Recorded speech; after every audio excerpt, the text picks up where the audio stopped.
The Bible Story, Volume 1, by Arthur S. Maxwell. Back to the beginning. Have you ever wondered how everything in the world began? I suppose so. Most boys and girls do sometime or another. Those beautiful flowers in your garden, for instance, sweet peas, snapdragons, asters, hollyhocks, pansies, where did they come from? Seeds, you say? True. But whence came the seeds? From other flowers, of course. And those flowers still from other seeds, and so on, back to back. Well, back to where? There's your dog. Where'd he come from? We got him as a puppy, you say? And he has a very fine pedigree. So, that means you know his father's name and maybe his grandfather's, but how about before that? One thing you can be sure of, your dog's grandfather was once a happy puppy too. And he had a father and a grandfather, and so on, back to back. Well, back to when? Then there's that rooster in your neighbor's yard that's crowing all the time. Where'd he come from? An egg, you say. Right. But a hen laid that egg, didn't she? To be sure, she did. And she came from an egg herself not so long ago. And that egg was laid by another hen, and so on and so on. Back to, what? Then there's yourself. Where did you come from? Oh, you say, Mother brought me home from the hospital. I suppose she did. But Mother was a little baby once herself, wasn't she? And so was her mother, and her grandmother, and her great-grandmother, and so on and so on. Back to whom?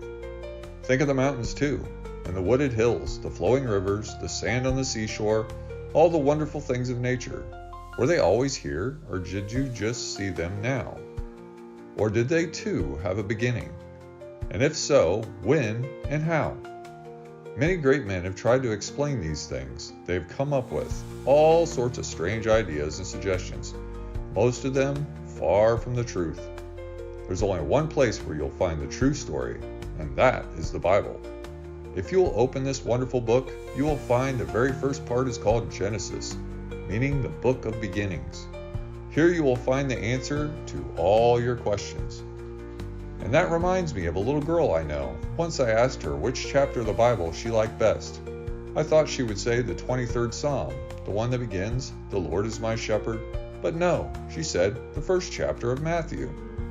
I suppose you like it because it tells how Jesus was being born, I said.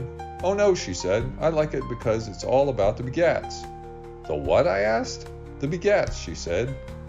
So I opened my Bible and turned to Matthew, chapter 1. And there it was. Abraham begat Isaac, Isaac begat Jacob, and Jacob begat Judas, and so on and so on. And I asked her if she knew what it meant, and she said no, but I do like the begats. So I told her what it meant, that Abraham had a little boy, Isaac had a little boy, and Jacob had a little boy, and so on. But I still think she liked the begats best. Then I told her, put it the other way around, it would read, and Jacob had a daddy, Isaac had a daddy, and Abraham had a daddy, and so on. She liked that better, but wondered how far back the story goes. I told her what Luke says about it. In the 3rd chapter, verse 34, Luke picks up the story of Abraham and carries it back farther and farther and farther. He tells us Abraham was the son of Thara, which was the son of Nachor, which was the son of Saruk, and so on. Such strange names, but they were the names of real boys and girls long, long ago. Then, having told us the names of Abraham's great-grandpa, great-great-grandpa, and so on, Luke says that Enos was the son of Seth, which was the son of Adam, which, how very wonderful, which was the son of God. There the story ends, and it ends because it cannot go any farther. It goes clear back to God and stops. And that's where you go back to. And daddy and mama, and everybody's daddy and mama, everybody's grandpa and grandma, everybody's great-grandpa and great-grandma, they all go back across the years, across the centuries to God. Not to a monkey, not to a tiny tadpole in the sea, but to the great and glorious God who made the world and man. That's exactly what we read in the first words of the chapter of the Bible. In the beginning, God.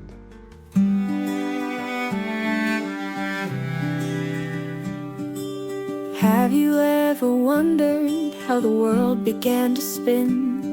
From the flowers in the garden to the trees in the wind, sweet peas and snapdragons, where did they all start? From seeds to flowers, they trace a path back to the Creator's heart. Back to the start, where all things find their way, to the beginning in the light of Christ each day.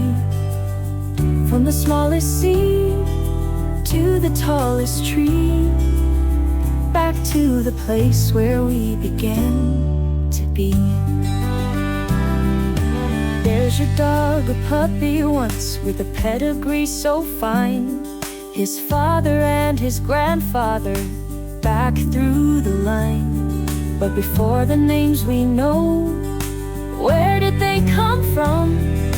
Tracing back through time, to the place of his design. Back to the start, where all things find their way, to the beginning in the light of Christ each day.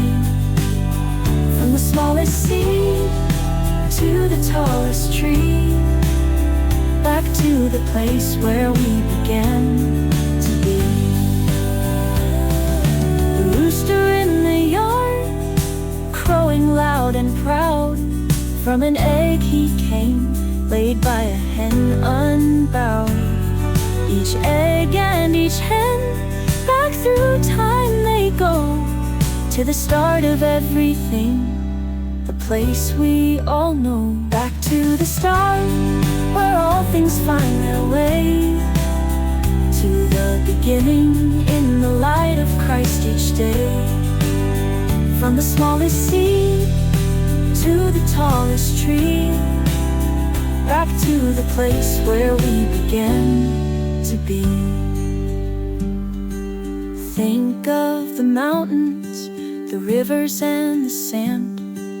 Were they always here, or did they have a hand? In the Bible's pages, Genesis tells the tale of the world's beginnings, and a love that will never fail.